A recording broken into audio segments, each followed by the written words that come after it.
ماں باپ سے اظہار ضروری ہے۔ یہ سارے وہ رشتے ہیں جن کو میرے نبی نے قرآن سنو ماں باپ کے لیے، وَخْفِضْ لَهُمَا جَنَاحَ الذُّلِّ مِنَ الرَّحْمَةِ وَقُلْ رَبِّ ارْحَمْهُمَا كَمَا رَبَّيَانِي صَغِيرًا۔ ہاں، ماں باپ کے لیے اپنے پر پھیلا دو، پر بچھا دو۔ کیوں بھائی؟ انسان کے پر ہوتے ہیں یا بازو ہوتے ہیں؟ کیوں جی؟ بولو بھائی۔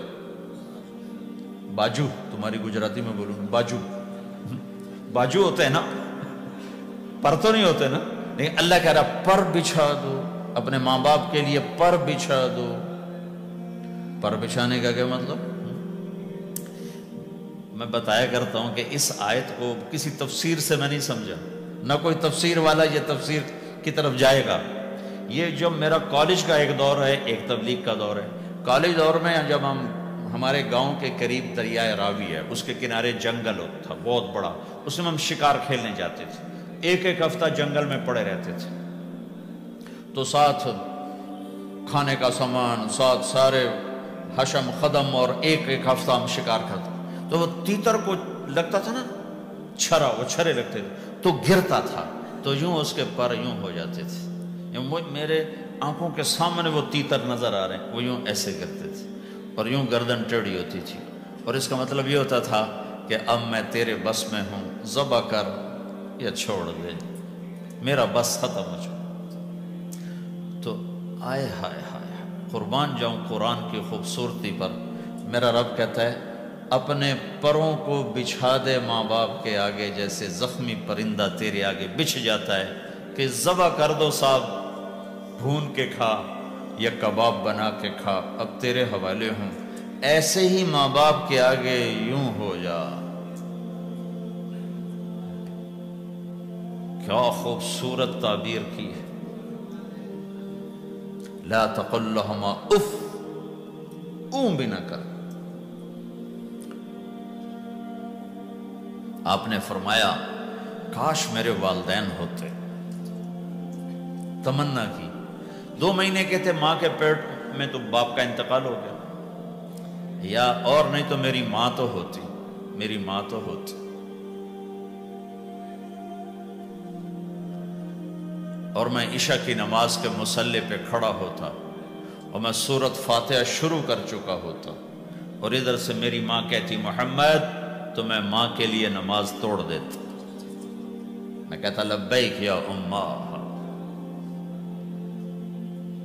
حج کا سفر ہے، 63 سال عمر ہے، ماں کو فوت ہوئے 57 سال گزر چکے ہیں۔ آپ حاجیوں کے ساتھ ابوا سے گزرتے ہیں، 10 میل آگے بستی ہے، پہلے قبر آ جاتی ہے۔ آپ نے احرام باندھا ہوا ہے، سر ننگا ہے، اپریل کا مہینہ ہے، ماں کی قبر سے گزرے۔ 57 سال میں آدمی کیا کچھ نہیں بھول جاتا، لیکن میرے نبی کے دل کا زخم اسی طرح بھرا نہیں ہے، اسی طرح تازہ ہے۔ آپ اونٹنی سے اتر گئے اور ماں کی قبر کے سرانے آ کے یوں بیٹھے، گھٹنے اٹھائے اور ہاتھ یہاں رکھے اور سر دیا گھٹنوں میں ایسے، اور یوں سر نیچے کر کے جو روئے ہیں جیسے چھوٹے بچے روتے ہیں۔ آپ نے دیکھا چھوٹے بچے گھروں میں ایسے روتے ہیں ایسے۔ ہم بھی بہت روئے اس طرح منہ گھٹنوں میں دے کر، تو میرے نبی گھٹنوں میں منہ دے کر جوں روئے جوں روئے جوں روئے، کئی گھنٹے روتے رہے۔ سن 2000 میں حضرت آمنہ کی قبر کی زیارت کے لیے پہنچا، ڈھونڈتے ڈھونڈتے اللہ نے پہنچایا، ایک رہبر کو ساتھ لیا، وہ پہاڑوں کے اندر وہ قبر ہے، تو وہ اندر ہمیں لے گیا۔ راستہ کوئی نہیں تھا، جس کو پتہ ہو وہ پہنچا سکتا ہے، ویسے کوئی نہیں جا سکتا۔ کالے پہاڑ چھوٹے چھوٹے، کانٹے دار جھاڑی،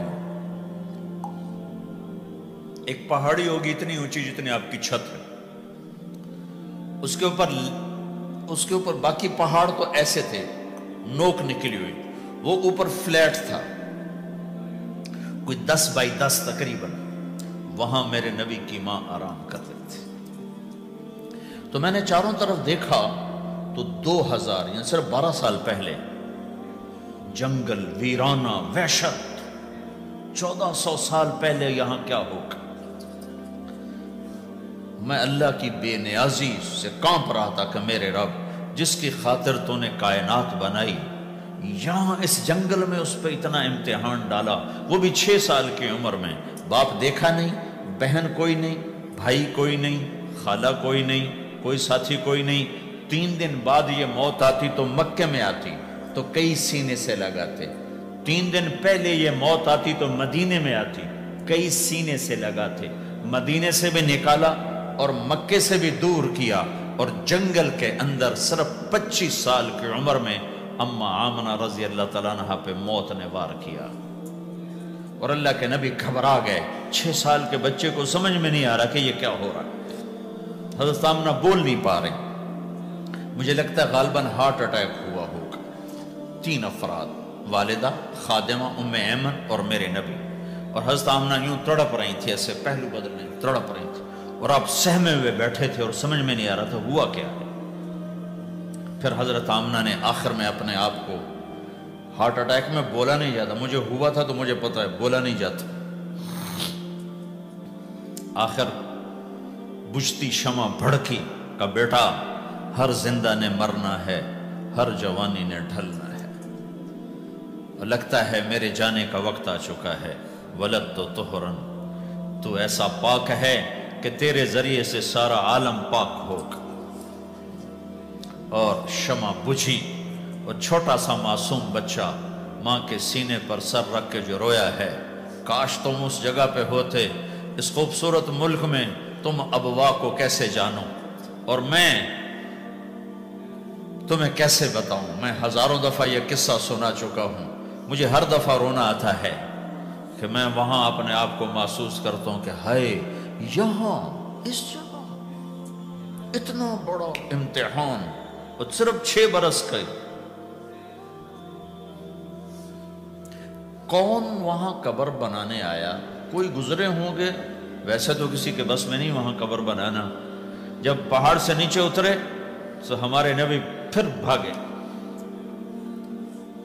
جب ام ایمن اوپر پہنچی ہیں تو کیا منظر تھا کہ ابوا کے پہاڑ بھی روئے اور زمین آسمان بھی روئے، اور ہر پتھر رویا کہ 6 سال کا معصوم بچہ 2 جہان کا سردار ہے، جنت کا چابی بردار ہے، اللہ کا جھنڈا ان کے ہاتھ میں ہوگا، شفاعت ان کی کہ طفیل حساب ہوگا، ان کی شفاعت کے ساتھ پل پار ہوگا، ان کے صدقے جنت کا دروازہ کھلے گا، ان کے صدقے جنت میں داخلہ ہوگا، ان کے صدقے گناہوں کی معافی ہوگی۔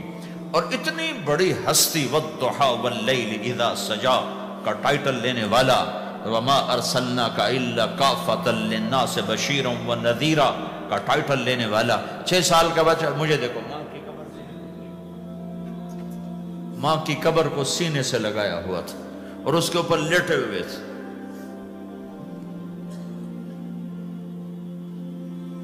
جب حضرت ام ایمن پہنچی ہیں تو اللہ کے نبی کیا کہہ رہے تھے؟ اے میری ماں، تمہیں تو پتا ہے نا تیرے سوا میرا کوئی نہیں تھا، تو مجھے چھوڑ کے کہاں چلی گئی، تیرے بغیر کہاں جاؤں گا، میرا کون ہے اب تیرے سوا؟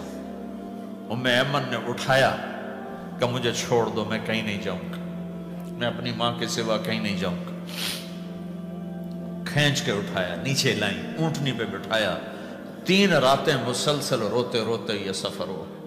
ہائے ہائے، کوئی آنسوں کو، آگے کوئی خالہ نہیں بیٹھی، باپ بھی نہیں بیٹھا ہوا، بھائی بھی کوئی نہیں، بہن بھی کوئی نہیں ہے، کوئی نہیں جس کے گود میں سر رکھ کے اب یہ بچہ سوئے، تنہائیوں کے ساتھ اب بسیرا ہے۔ تو میرے نبی کا کھانا پینا چھوٹ گیا، کچھ نہیں کھاتے تھے سارا دن، زمزم کے پانی کے چند گھونٹ پیتے تھے اور تنہا بیٹھے رہتے تھے۔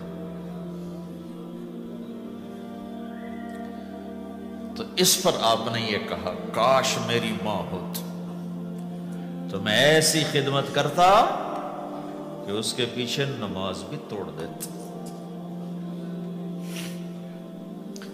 ماں باپ کا ایک مقام ہے جو دین بتاتا ہے بھائی، صرف پیسہ ہی بنانا سب کچھ نہیں ہے، اور بھی دکھ ہیں زمانے میں محبت کے سوا، راحتیں اور بھی ہیں وصل کی راحت کے سوا۔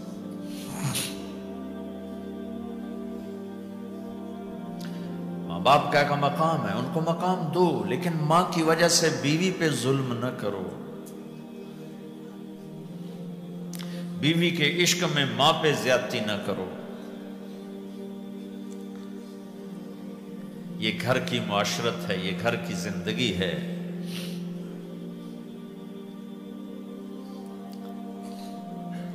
حضرت نعمان بن حارثہ بن نعمان، دو صحابہ کے بارے میں آتا ہے کہ جیسی انہوں نے ماں کی خدمت کی اور کسی نے نہیں کی، ایک حضرت عثمان، ایک حارثہ بن نعمان۔ حارثہ بن نعمان کے بارے میں تو آپ نے کہا میں جنت میں گیا تو میں نے قرآن کی تلاوت سنی، تو میں نے کہا یہ کون تلاوت کر رہا ہے؟ کہا جی حارثہ۔ کہا حارثہ تو مدینے بیٹھا ہے، یہاں تلاوت کیسے؟ تمہیں سنانے کے لیے کتنا بڑا سپیکر لگا ہوا ہے، اس ساتویں آسمان پر جنت ہے۔ تو کہا فرشتوں نے کہ جی ماں کی ایسی خدمت کی ہے، جب قرآن پڑھتے ہیں اللہ ساری جنت کو سناتا ہے۔